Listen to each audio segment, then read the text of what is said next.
Apakah ada hadis mengenai memotong kuku dengan urutan jari-jari tertentu? Taib. Membaca Al-Kahf pada hari Jumat ada? Ada. Bahkan sunnahnya pada hari Jumat banyak.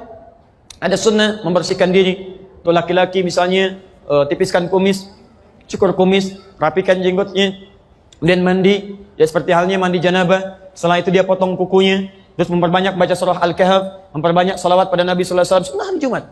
Dan di antara sunnah itu berlaku untuk perempuan juga. Sama muslimin wal muslimat, innal muslimina wal muslimat. Berlaku perempuan, berlaku untuk laki-laki. Ada yang sama, apa di antaranya? Potong kuku, bagian dari yang sama.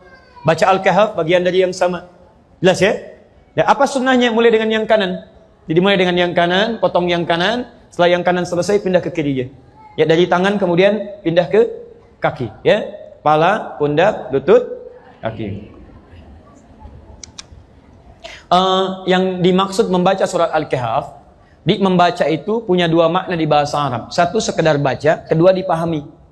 Tapi kalau ada redaksi hadis meminta membaca, itu umumnya memahami, pahami. Kalau sekedar baca saja, berarti untuk menunjuk pahalanya saja. Tapi dorongan untuk membaca sebetulnya tujuannya memahami. Ibu kan baca sesuatu supaya bisa paham isinya kan? Silakan ibu cek, ibu belajar sesuatu, kalau nggak paham, ibu nggak akan baca.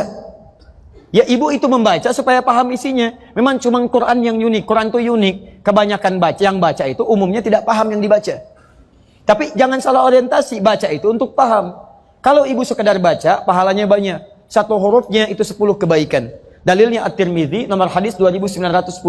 Man qara'a harfan min kitabillah falahu asyru hasanat. Siapa yang bisa baca satu huruf dari kitabullah, satu huruf, dia dapat 10 kebaikan setiap hurufnya. Dan hampir tidak ada orang Islam baca Quran cuma satu huruf. Gak ada. Nun 10. Sudah dulu. Gak ada. Silakan cek. Bismillahirrahmanirrahim 19 huruf. Al-Kahf berapa ayat? 110 ayat. Berapa huruf? Silakan hitung.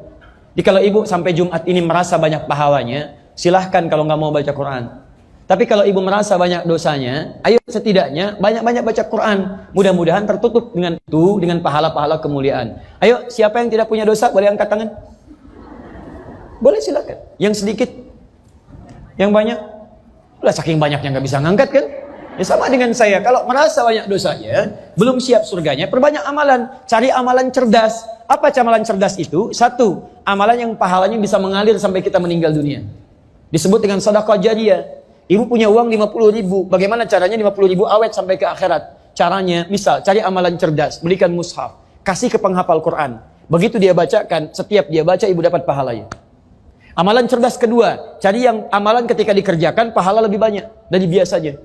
Kalau ibu mengerjakan amalan biasa, itu pahalanya 10. 10, ibu singkirkan misalnya, maaf ya, ada duri di jalan. Duri itu penghambat, kulit pisang ibu singkirkan, dapat 10 kebaikan. Tapi baca Quran, satu hurufnya 10, satu hurufnya. Maka cari amalan-amalan yang pahalanya sekiranya melimpah. Nah, maaf, membaca untuk memahami isinya. Kalau ibu paham, itu lebih dahsyat lagi. Lebih dahsyat lagi. Pahala semakin banyak lagi. Kemudian yang kedua, itu yang diinginkan untuk diamalkan isinya. Contoh begini, dulu orang tua kita pernah mendengar gini, kalau sedang mengandung anaknya ingin laki-laki, ganteng, soleh, baca surat apa? Kalau ingin cantik, soleha, baca surat apa?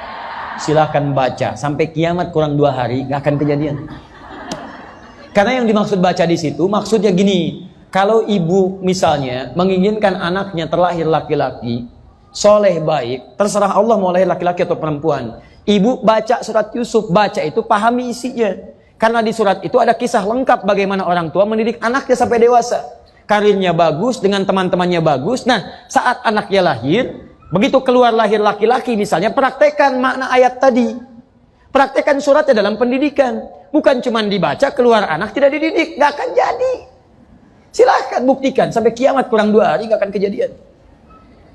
Sehari lagi buat tobat.